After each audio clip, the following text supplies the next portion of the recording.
হে ভাই, আমাদের কি হলো? আমরা আজ আখেরাতকে ভুলে গিয়ে দুনিয়ার মোহে আচ্ছন্ন হয়ে আছি। অথচ রাসূল সাল্লাল্লাহু আলাইহি ওয়াসাল্লাম আমাদেরকে দুনিয়ার মোহে আচ্ছন্ন হওয়া থেকে সতর্ক করেছেন।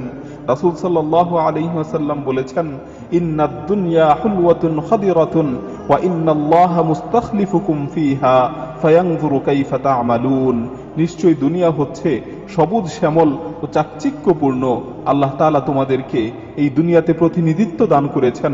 তিনি দেখবেন তোমরা দুনিয়াতে কি করো, তোমরা দুনিয়াতে এসে কেমন আচরণ করো।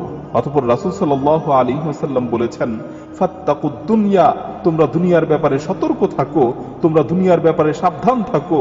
রাসূল সাল্লাল্লাহু আলাইহি ওয়াসাল্লাম আমাদেরকে দুনিয়ার ব্যাপারে সতর্ক করেছেন। রাসূল সাল্লাল্লাহু আলাইহি ওয়াসাল্লাম আমাদেরকে দুনিয়ার ব্যাপারে সাবধানতা অবলম্বন করতে বলেছেন। হায় আফসোস, অথচ আজকে আমরা আমাদের চিরস্থায়ী আবাসস্থল আখেরাতকে ভুলে গিয়ে এই ক্ষণস্থায়ী দুনিয়ার মোহে আচ্ছন্ন হয়ে আছি।